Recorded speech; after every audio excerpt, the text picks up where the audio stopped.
Welcome to Conversations with Toy, a blogcast tackling life one episode at a time. This is the time to air out life's craziest moments. This space is all about speaking about life's hang-ups and ways in which we can leave better than when we started. Topics are all about ways we can find space to be better in life, love, mental space, and health.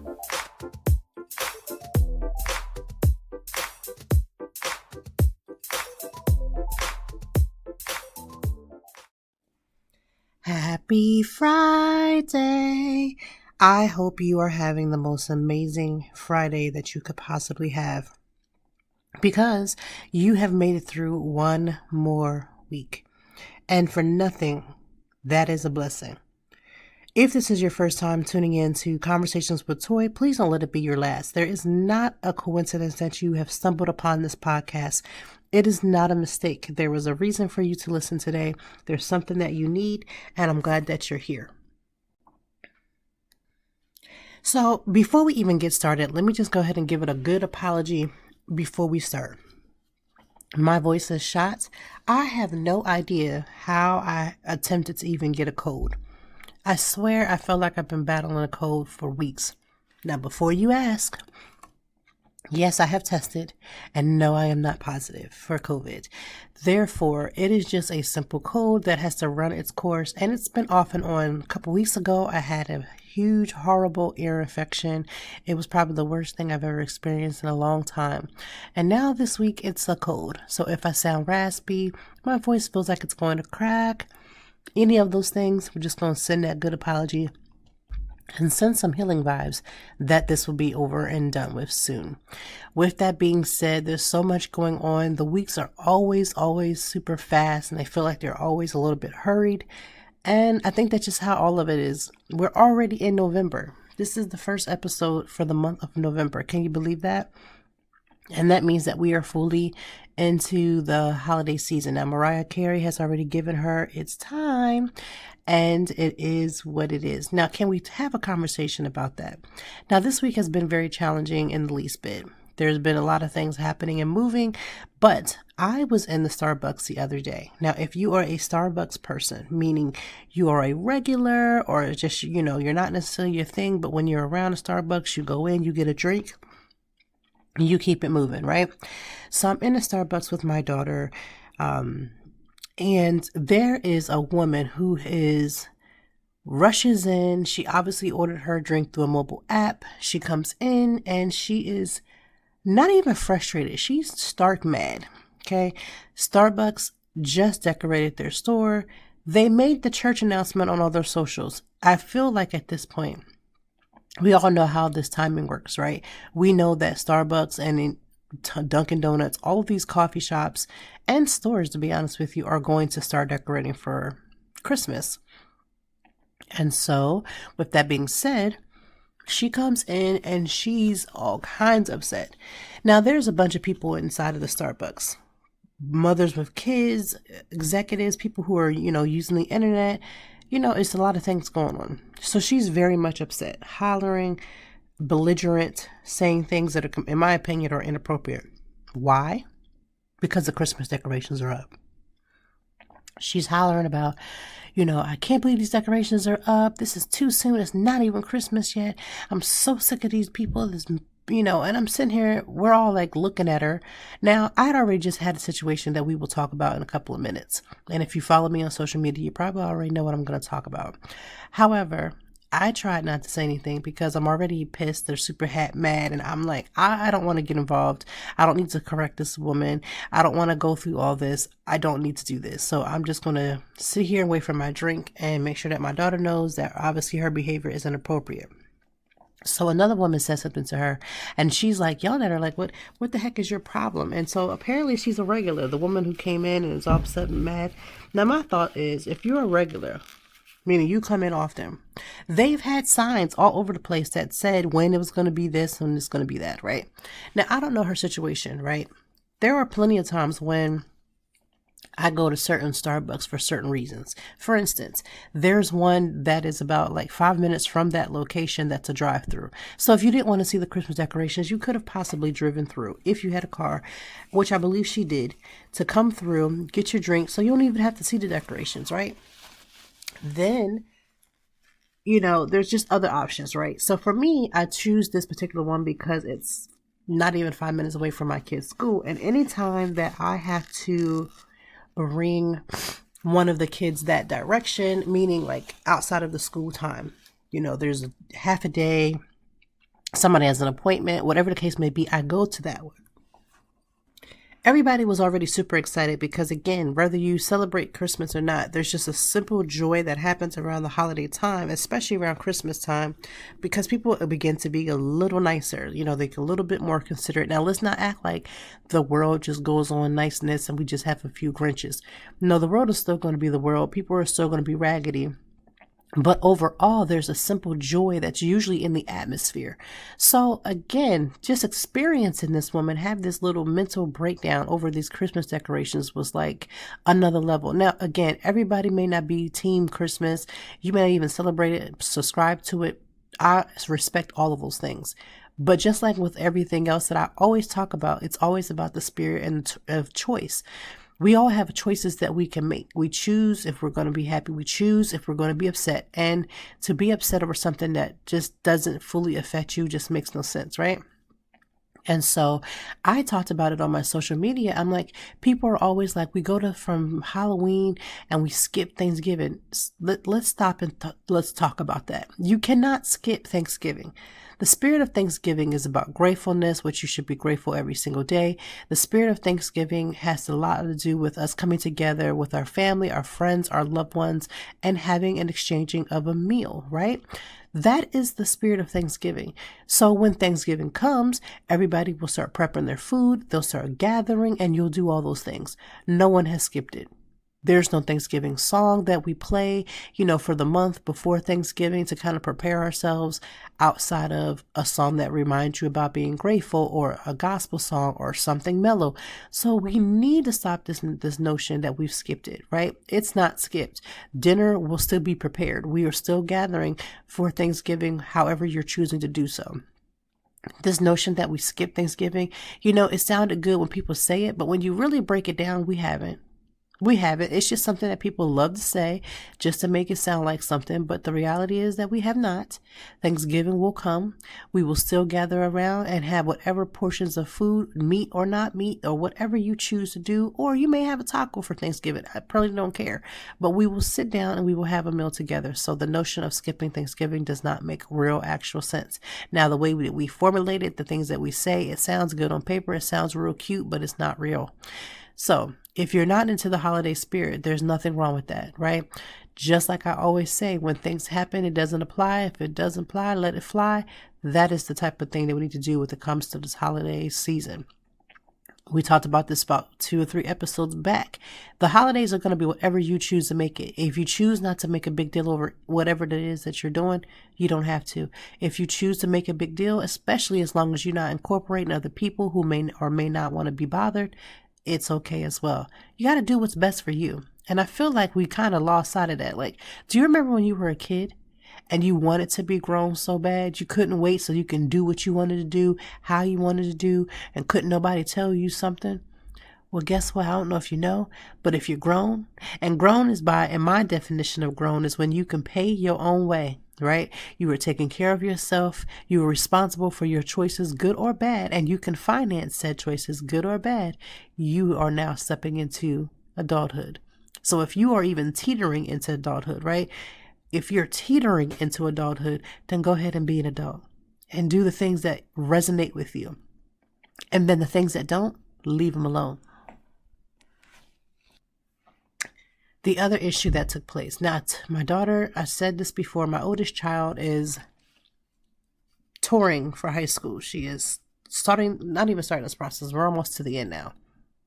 But touring high schools and getting that all together and deciding what she's going to do. And it's been a journey. Well, we went to a school.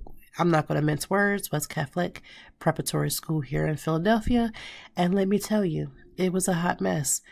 We had an appointment. We get to set appointment after me circling the block about 5-6 times to find a parking. Still had to walk a block and a half. I literally power walked, slow jogged it to get there on time. I get to the building where we ring the doorbell. We're waiting for someone to open it. Well, a student opened the door, let me right in, didn't ask me who I was, what my purpose was. And guess what? There was a sign that said, don't open the door to anyone. Okay. The administration they're pretty slow. So I get inside, I identify who I am, my purpose for being there. There's another parent there with her child. We're all there for the same purpose. Well, they have no recollection of us being there. They have no idea why we're there.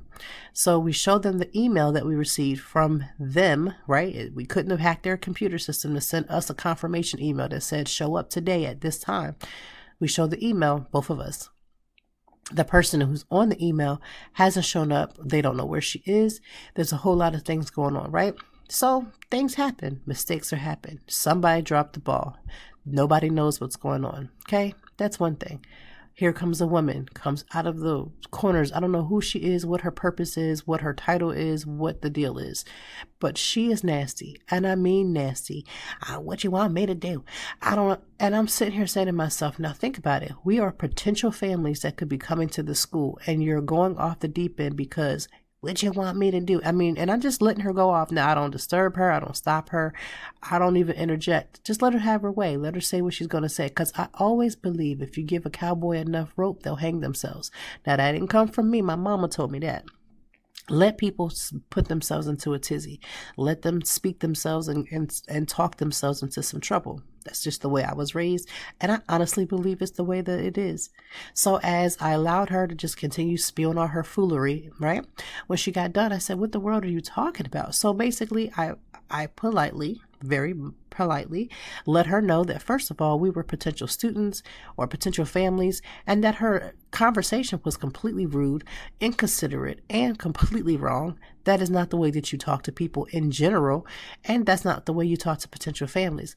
Now, a gentleman comes and he tries to make the situation better. Now, the way he handled the situation was hugely different than the woman handled the situation. But he was like, well, let me take your information so that I can take your information and we can reschedule you. I stopped him right in his tracks. Listen, I know that there's a lot of times where we say things and we agree with people on certain things that we know we're not going to do. That we'll make agreements with somebody and we'll say, oh, yeah, I'll call you tomorrow. Or yeah, we'll get together. Or yeah, we'll have dinner sometime. Listen, when you become 40 something years old, I'm 41, you got to stop doing that. Stop making these little niceties and these little conversations that you know good and darn well you're not going to fulfill. You have no desire to fulfill. You're not going to do. I said, listen, thank you for taking my information, but unless you just want to give that information to the person who scheduled us so I can have a conversation with her, that's perfectly fine. But we will not be coming back up here. So you don't need to put us down for rescheduling. Why did I say that? I could have just went along with the niceties of, oh, yeah, we'll come back, blah, blah, blah. I'm not stepping my baby toe up in that school. Not after Susie Swayback was in there acting ridiculous, right? I'm not coming up there. I let her firmly know, not only am I not coming up there, but I have 2 subsequent children who will start this process at some point, and they too are not coming back. Listen, when my daughter was standing there, I let her know, reminded her the whole time as I went off. And when I say went off on this woman, I rightfully went off on this woman. When I was in my 20s, I was a firecracker. I would have been stopped her from talking. I would have been interjected. I would have been said something. I would have been got in her face, cussed her out, did all those things. But I've grown up, right? And then beyond that, I'm a mom. So I always have to make sure that I weigh out the things that I'm saying, especially if I'm saying it in front of her. Because I always ask myself, how would I want her or any of my kids to handle the situation? However, when the situation warrants, my kids already are fully aware that when the situation is warranted, they have seen me count backwards. They've seen me do all the things to keep, obviously, my emotional intelligence intact and make sure that I'm not responding off emotion, not going off the deep end, kind of counting up the costs. But at some point when it is well deserved, I will do what's necessary. And like I told my daughter in front of them, you only get one chance to, you only get one chance to impress somebody. That first impression matters. And when people show you who they are, believe them. Like I told my daughter, you don't have to come back up here out of feeling out of obligation. They're the one who dropped the ball. So no, we will not be coming back up here. And you've got to learn in situations, though they'll be hard, that you've got to learn to cut your ties when it's time to cut your ties. Listen, I don't have time to be nicely nice with these people, right? I don't have time to say, oh yeah, we'll come up there. No, I'm good. Well, I'm not. So I let them know we won't be coming up there. And not only won't we be coming up there, I'm not bringing my 2 other children. I don't care if the administration may change in a couple of years. I wasn't impressed. I wasn't impressed with the non-safety of the school. I wasn't impressed with the lack of understanding of what was going on. I wasn't impressed by how people handled the situation. So I just wasn't impressed. I don't need to see this building. The building is dark. I don't need to see nothing else. I am good. Now, I have some very good friends who went to school there, and they were just like, oh my God, I'm so sorry. Listen, as an alumni, you can't help what these raggedy folks is doing, right? They weren't raggedy when you were there. But if they're raggedy now, you just got to put your hands up and receive it. So, yes, first impressions matter. And this is why, if you don't know, I am also a blogger, not just a podcaster, but I'm also an influencer. And I do a lot of meets and greets. I do a lot of media events. I do a lot of things where I'm around people. And I've been saying this for years. So when you're in media events, right? Or any event, you've been to events, I'm sure, right? And you're talking amongst people and, you start hearing things and people start talking about other people. I have always said this, be very cautious of who you are around, or have conversations that are private, especially when you're mentioning other people's name when you're not around a bunch of other people. And this is why I say this. I have been at a media event where people don't even recognize who is at that event. For instance, if there's an event that's being hosted and it's for the honor of someone else and you don't know who the person is, maybe you got invited. Like, for instance, this week I was at an art exhibit. The art exhibit was absolutely beautiful. Sometimes the artists, in my opinion, when I've gone to some of these artist events, they kind of like blend in, so you don't really know who is who. Eventually, they kind of like reveal themselves, but not all the time. Well, just like at the artist event, the artist is kind of like hanging around and blending in. You never know who's around. I've been at events where I've seen influencers, bloggers, media personnel put their foot in their whole mouth saying all kind of derogatory things about people that they know, people that they don't know, etc. And it causes issues because you don't know who's doing what's going on. And so, yeah, people have been in situations where they've said and done things that has caused a problem, a friction that shouldn't have occurred. But because people are unaware of other people being around them, things go left. Listen, people are always listening, and you should always know that from the gate. You should always operate from a position of don't say anything that you're not willing to stand 1000% on. It's no different than when people say things from their past. They've said things that are racial and they have racist, and then they're like, oh my God, somebody's going to pull that. There's always an opportunity for somebody to pull your words back up. There's always an opportunity for somebody to put something back in your face about what you said, what you've done. And if you don't 100% stand on it, if you're not willing to lose your job behind it, if you're not willing to lose your livelihood behind it, then don't say it. Don't put any atmosphere. And I feel like we have to have that reminder. I don't know why we have to have that reminder. If we've seen nothing else on the internet, we know one thing: people are going to record, people are going to screenshot, people are going to do these certain things. And so I feel like sometimes we forget that, and we live in this sure enough internet world. We live in a world where everything is recorded, everything is screenshot, everything is being watched. It's just very baffling to me how we don't stand in that and we don't walk in the fact that we know that this is going to happen. So just a reminder, if you think that people are not going to record or they're not going to showcase wherever, like, go back to the old landmark. They're going to do it. So be prepared. One of the things that I am noticing now that we're going into the holiday season is budgets. I need you to get a budget. Now, why are we talking about budgets after we talked about people being in spaces and saying things that are inappropriate and not realizing people around them? Sometimes we do things because we are a flashy type of person. We want to impress certain people. And so we'll spend money that we know we don't have to impress somebody. Listen, the holiday season is around the corner. It's practically here. It's knocking on the door. It's doing all the things. You have got to find a way. Listen, as a real adult, and what I say a real adult, because I feel like in stages of adult, you have to go through things. in your 20s or your early, late teens, you struggle with that, identity. You don't really know who you are. You're still finding yourself. And at 30, you start to come into yourself. You start realizing things around the world. You start figuring out who you want to be. You really start to become more of a mellow person. But it's a lot of people that are like 40 years and older that are still struggling with things that they should have mastered by 20. Learning to stop being a people person is a stronghold. It can take a stronghold over your life because you're so used to it. You're so used to being a yes person. You're so used to giving in because you don't want to be the oddball out.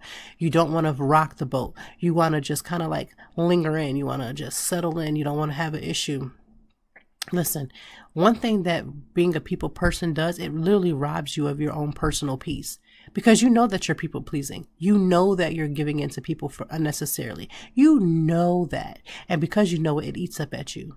When you leave where you were, where you should have taken a stand, you didn't take a stand. It's like, I should have said more. I should have defended myself. I wish I would have had the courage to do so. It eats at you because it's designated to do that, right? People pleasing is not a happy time. Like, you really go through it when you're a people pleaser, right? Always saying yes, always being available, never like, oh, I'll get back to you, right? Never taking the time to say, I'm not sure if I'm able to, if my capacity is whatever, or simply saying, I don't have the capacity. Listen, as somebody who's always on the scene, it is very imperative. I've been putting blocks on my schedule to say, listen, there's no non-negotiable days. I am not available for that day. Do I have something to do? Probably not. I just don't want to do anything. I want these days to be on my schedule where I can relax. I can sit with my family, or I could get some rest, or I could edit something, or I could do whatever it is I need to do, or catch up on something that I didn't catch up on, because being aware of my time is important. But as a people person, I would be like, oh no, every time someone sends me an email, I must respond in 24 minutes, or I have to hurry up and do A, B, and C. And that's really not how it works. You are in control of a lot of things. You are in control of certain ways in which you move. And so be more mindful of your timing, and be more mindful of your spacing. Be more mindful of the things that you need to do, and don't always be such in a rush to help and be there for other people and be available. Like, if we can learn to master of not always making ourselves available, like, there are certain people that I make myself available for because their energy matches my energy. One of my best friends, her energy matches my energy. If I make myself available to her, is because she's always made herself available to me, right? When I got COVID, I couldn't find some COVID tests. She brought them over. She lives an hour away, right? When she just got sick, I was ready to go an hour away to go and drop off medication and things for her. Like, that is the type of situation where you make yourself open to. But sometimes we make ourselves open to things, opportunities that aren't really in our favor, right? We do them because we want to appear like we are, we're able to go with the flow. We're free flowing. We're doing all these different things. In reality, if it's not in your heart to do, it's hard to keep up. Making yourself that available to people will hurt you in the long run. So let's make ourselves less available and find a way to balance. Now, this word balance is tricky, because in the world of everybody telling you to balance, you realize more and more, the more you try to balance, it's always seeming like it's not in balance. That's because we have to start defining what balance means for us. For me, balance may be doing a lot of things where another person may find out, that girl, I couldn't do that. That's too much for me. That's too much for you. Balance doesn't mean that we all have to be in one accord on balance. We don't all have to agree on the definition of what balance means for our personal lives. But balance should make you feel good. When you think about the things that you've done for the week, when you feel like, you've given all this energy to a thing or a person or a place, but you've given nothing back to you, that's not what balance should feel. You should feel good about the things that you're doing at all times. Like, you really should. You really should.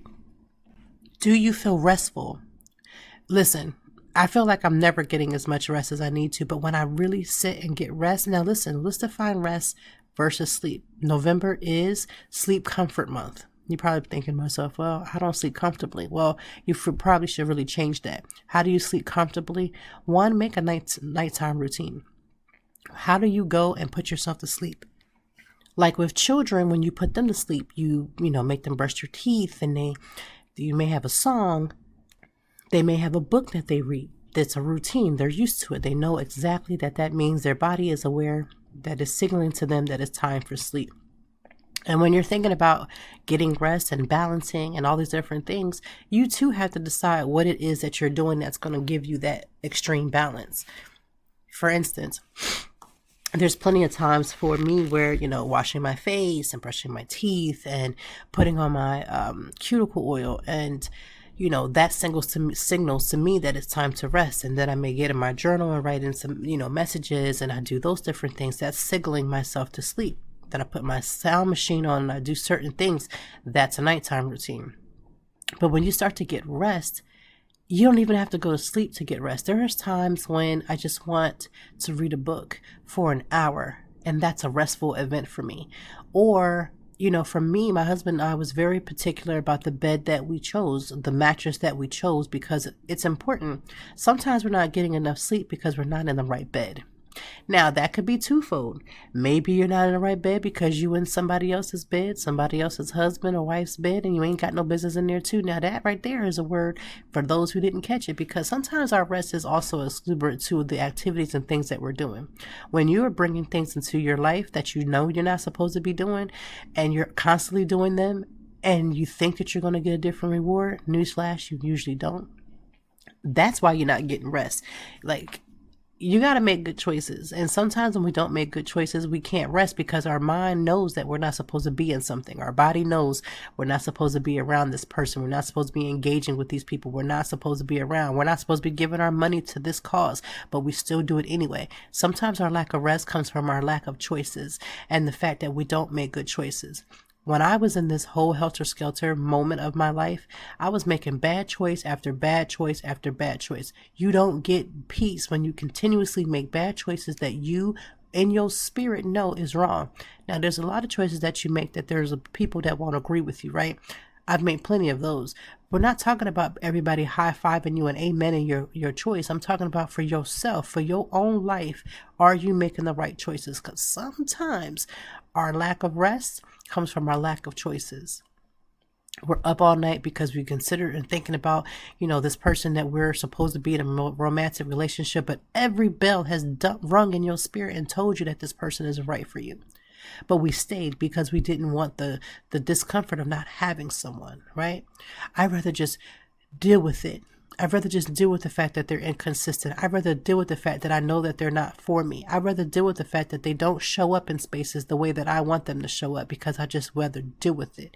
I don't want to be alone, and I've been alone for so long that somebody has finally come along, and I know that they're not for me, but they'll do for now. You can't expect to be able to move into a future with somebody that you know, and I know, is for you temporarily. You know it, that they're not going to make the long run. They're not going to make the cut. But because we just want to have somebody on our arm, we want to have somebody that we can take to the holiday dinner, we want them to be around. Listen, some of your choices are keeping you up at night. I know, because I was used to be one of those people that would just sit up there and make these bad choices, couldn't sleep, couldn't get any rest. You're not supposed to get rest and sleep when you're making bad choices, because it's a bad choice. It's supposed to wake you up so that you stop the bad choice. But what do? Eventually we'll go back to sleep. Well, eventually I'll get some rest. Well, eventually it'll make sense. Well, it makes sense for right now. When you gratify your temporary decisions and you know that they're not right, you cannot expect a long-term reward. You can't expect a husband out of somebody who's basically sharing you with other people, unless you're into that. Unless that's your lifestyle and that's what you're into, you can't expect a long-term reward.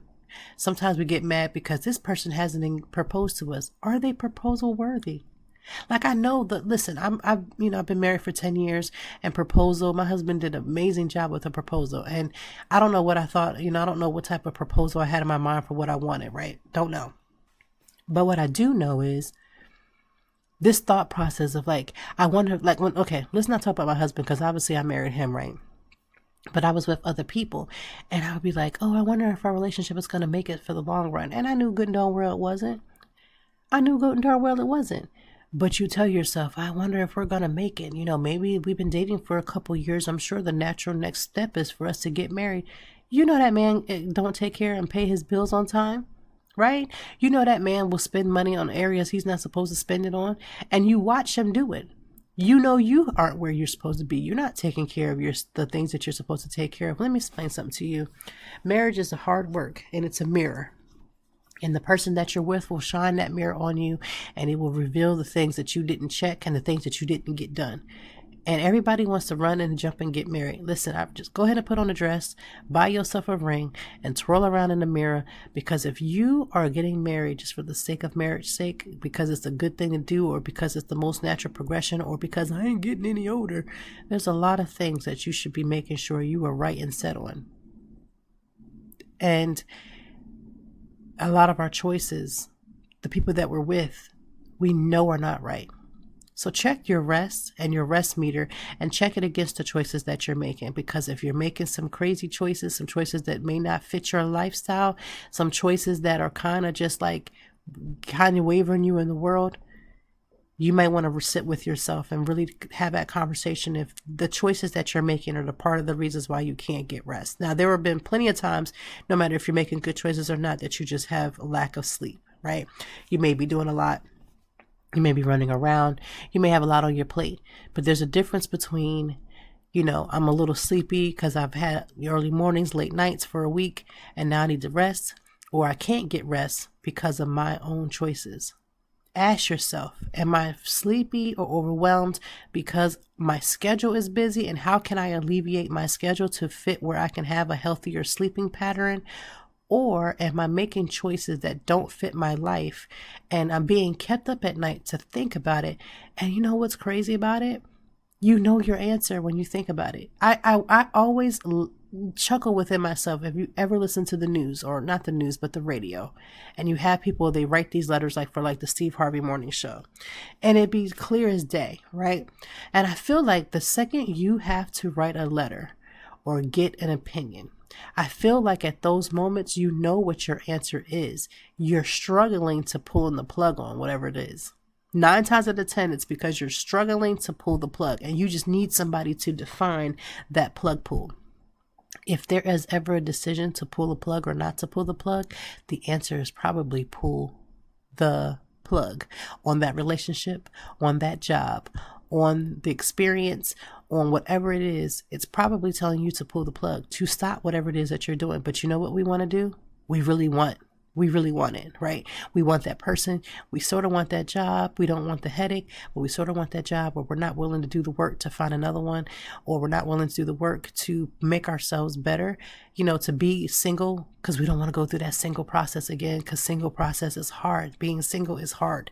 I hate when I hear people say that once they got married, they're like, oh, you just got to wait on the Lord and just got to pray about it. Do you know how many people are still waiting on their mate to show themselves to them, to reveal themselves after they've done dated a couple of frogs, and they're frustrated?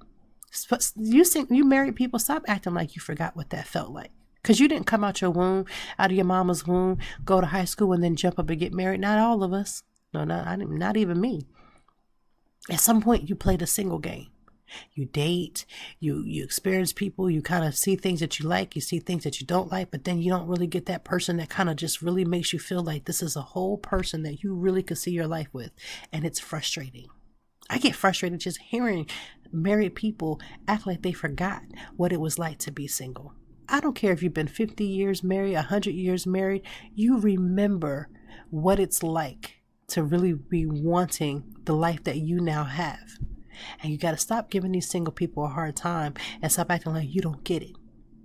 Oh, it'll be all right. They don't feel like it's going to be all right. They are struggling because they want companionship. Nobody wants to necessarily go through life alone. The people who do date, child, when you have to keep talking about how you're so happy you don't have something, it's because you probably want something that you claim you don't want.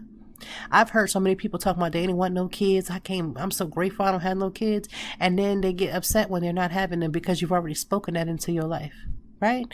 And so married people forget what it's like to be single. And so they look down at their little single friends. And I don't say little single friends as me putting them down. I'm talking about what some married people do. My little single friends, child, they can't get no man. And you start analyzing and disrespecting your single friends. Stop it right now. You remember what it was like when you didn't have nobody to rub your leg on, right? You remember what it was like to sit up there and go on, 3 dates a week, And it's exhausting to put yourself together and put your clothes on, get the right shade of lipstick and head on out there just to get out here and realize that the person that you thought was something, you started to have a real conversation with them and you know you can't go no further, right? It's frustrating. It's lonely sometimes. Like, even if you're single and satisfied, which means that you're not like doom and gloom because you're single, but you're okay in your skin, you're figuring out, but you're still wanting that companionship because moments are lonely, right? So married people, stop acting like you done forgot. Stop it. Stop looking down on your married friends and stop looking down on them on their choices, and stop acting as if you didn't go through the process of what dating looks like. Yeah, you don't have that problem anymore. You're married. But take that energy instead of looking at your single friends and make sure your marriage is sound, right? Make sure that you and your husband are on the same page, like the actual same page. Because I'm telling you, there's some of us, and I just say us because I just want to put it as a general conversation. There are some of us married folks that just love to make it look like everything is glitter and gold when we all know it's not. So make sure you put your energy into your marriage and stop looking down on single people, because that personally irks me, and I'm not single. It irks me because we forget what it's like to live a single life and the exhaustion that it takes to date yet another person, or to put this energy for months or even a couple years into a person and then it fails. Oh God, that used to sting. You just knew you had finally found your prince and he turns out to be a dud. Took him a long time to reveal himself, or it took a long time for you to accept the revelation that he actually showed you. Let me say that one more time because I'm sure that went over some people's heads. It took a long time for him to either reveal himself, or it took a longer time for you to accept what he had already revealed. There were already signs prior to, you just ignored every sign. Dating is a lot because you turn into MacGyver.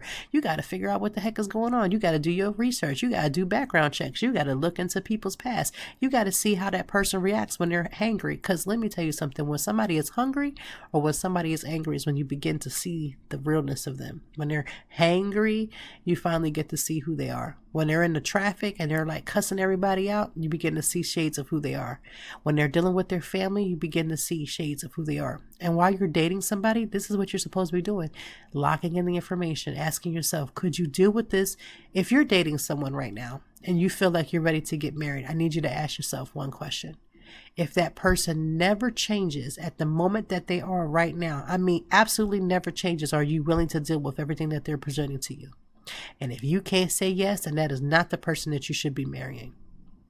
If you can't accept them as they are right now, meaning they never changed, they never brought you flowers, they never wined and dined you in the way that you wanted to be wined and dined, please do not marry them. Because you can't force somebody. When you get married, it's not all of a sudden like, people, some wives act like they just control their husband's every move. For the wives that do that, I need you to tell it back some. Your husband is not happy every time you dictate when they can jump and they can smile, when they can be happy. And if they're laughing in a group of people and here you come being extra, stop making your spouse miserable. They talk about it. Trust me, they do. Whether they talk about it with their boys or they're talking about it with somebody else, I promise you they're not happy if this is the type of lifestyle that you're leading. Just dropping all these nuggets for all types of situations, because I swear we forget. But people reveal who they are. Sometimes we're not willing to accept the revelation that we see because we want it to be something different. You cannot wish for somebody to get on the right path. Our choices will dictate our rest. When you are not having a restful moment, this is not the same as sleep. You can sleep and rest at the same time because your spirit is at peace. And so you go to sleep and your sleep feels so much better when you're at a peaceful or a restful place. But when you cannot rest, when your spirit cannot be still, when you cannot do simple things and just be okay with being in quiet, and you can't just sit and allow yourself to read a book and be okay with that because you feel like you always have to be doing something. Now, there's a difference between if you have, an ADHD or something like that. There's a lot of people who cannot physically rest because their body is always in motion. I'm not talking about that. I'm talking about in your spirit, on the inside. Your whole feels like you're screaming and hollering out because you can't fully get rest. And oftentimes it has to do with your choices that you've made in your life, who you are choosing to be around. And let's not just take it to a romantic area. You may have friends in your life that you need to really cut out. They are like cancer in your body. right? They are never meaning you good. They're always tearing you down. They never have a kind word. I used to have a friend that would always be so negative. Actually, I have a friend right now who is negative. She is super negative. No matter what you say, if the sky is blue, then all of a sudden it became green. If you say we're going to have candy, she don't eat candy. And why would we eat candy? If you say it's National Coffee Day, she say, oh my God, I don't even drink it. It's draining. It's draining. One more time for the people in the back. It's draining. And so when you have somebody like that in your life, whether they're romantic with you or not, you've got to learn that your decision to be around them may not be the best. And at some point, you've got to cut them out. You've got to remove them. You've got to make a choice. You've got to restore your peace. And sometimes to restore your peace means to remove a few folks from out of your life. I had to take a whole break from my dad's side of the whole family. This is no shade to him, but because it's not his fault. But I had to make a break. I had to take a break. We had a huge falling out. I had to take a break. I needed that space to get myself together. Now, when this spacing happened, basically it was one of those stubborn moments where I was just like, I don't want to F with them. I don't want to deal with them. I don't want to ever talk to them. If I don't see them again, I'm good, right? In the beginning, because you were angry. I was angry. I was upset. But then it turned into, let me see my part that I played into this. That took therapy, right? Acknowledging where I made the mistake, where I said something wrong. Now, I also feel there's parts of me saying whatever I needed to say. Some of it was correct, right? Some of it was spot on. But some things that they were saying were spot on. But when you remove yourself away from certain people, you'll be able to see things so much clearly. Now, since then, it's been 3 or 4 or 5 years. I've come around slowly. I haven't come around to everything. I don't go to everything. I make everything my choice because I realize that I'm grown. So as a grown person, I can pick and choose when I decide to come around or not, right? But it took me removing myself away from them. And to be honest with you, because of therapy, I realized that they weren't really the problem. Like there were some problems, like we're not clearing it. Like we're not clearing all of them, but we're saying there were problems.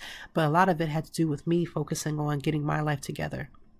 The issues that were coming up were issues that were showing up in other people and places, which means that it wasn't just them on tunnel vision. There were some things I had to do, some things I had to correct. There were some areas of my life that was revealed in this big blow up that I was like, you know what, let me take ownership of that.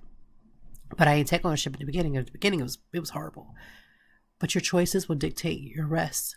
And sometimes when you're not getting enough rest, it's because you need to figure out what choices are. If you're running yourself ragged and saying yes to everything, it's because you didn't sit down and think about, did that really benefit you? This past week, I had a situation where I went to an event. It was canceled. Nobody contacted me. No one notified me. I was super livid. Why? Because it was a waste of my time. Because I could have been using that energy and that time for something else. But I had to ask myself, did you put yourself in that situation? Just kind of think about it. Because did you really need to go to that event? Like, ask yourself, did you make the right decision? Are you making the right decision for you? Sometimes saying no to something is the right decision. And we say yes because we don't want to say, we want to save face. You can't save face for everything. You can't save face for everybody. And sometimes you're going to have to be honest with the people that you are around. You're going to have to be honest with the person that you look in the mirror every single day, and that is you. Because if you can't be honest with you, there ain't no way you're going to be honest with nobody else. So as we end this episode, as we end this podcast for this week, think about your rest. Think about your choices. And for everybody else, listen, do what you want to do with this Christmas holiday, whether you choose to dive in or not. Maybe you'll wait till after Thanksgiving, and that's when you'll really be in the Christmas spirit. That's between you. But let's not act like the woman at the Starbucks. Okay? Let's not go off and remember that we're around other people and that we don't live on an island by ourselves. And so when you're having these adult tantrums, because that's basically what it is, because we would get very much mad at a kid if they pulled the same stunt, hollering and screaming somewhere because they didn't like something. I mean, is that not the definition of a tantrum? So just make sure, again, adults, control your emotional well-being. A tantrum literally just shows where you're out of control. That's where you are personally out of control, and it's completely unnecessary.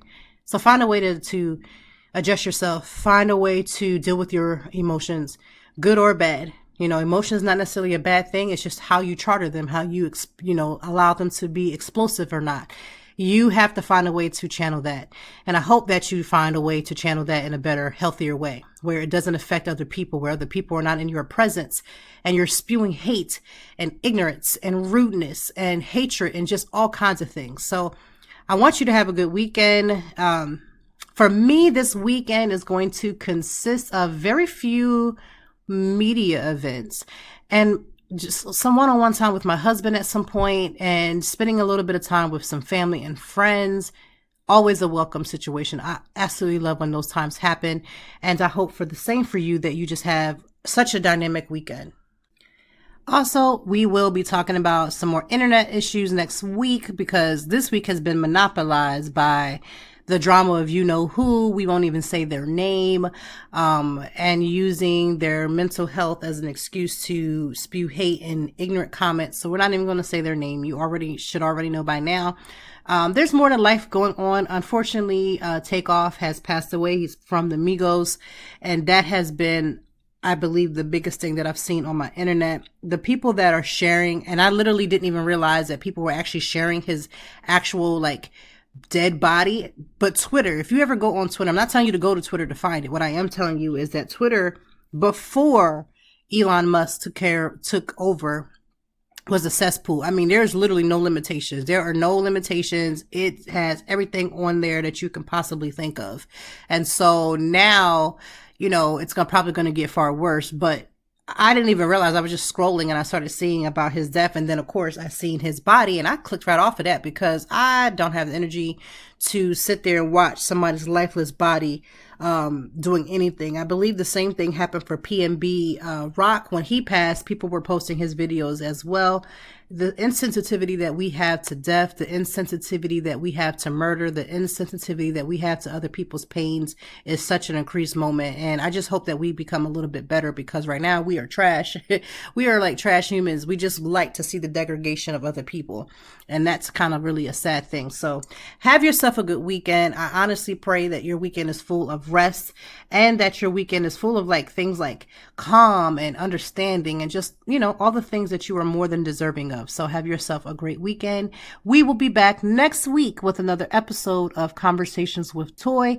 I feel like I get towards the end of the episode and now my energy has come up and my cold is like, what cold? It's still here.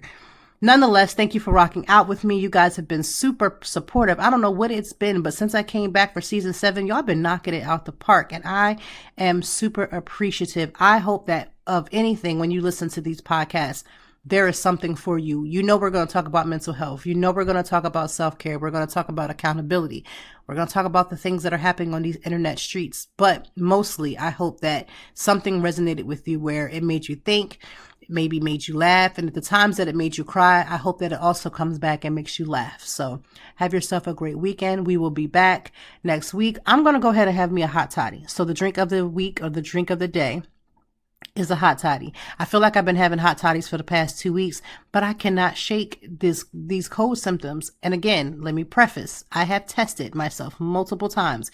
My doctor has tested me multiple times. I do not have COVID. You do realize that before COVID, there were other things like sinus pressure infections and colds and all kind of stuff. We kind of forgot that those things exist, but they do. And so that is what I am battling. The old fashioned cold, the whole situation where you just drink a lot of hot things, you take care of your body, you get some rest, and you let the healing process happen. Have yourself the most amazing week, and we'll be back next week with Conversations with Toy. Thank you as always for joining me, and I know that even in the deepest or joyful conversations, that there's something we can learn and apply. Until next time, I hope that you are doing better. If not, we will be back to talk some more and handle it. Peace to you and yours. Stay grounded.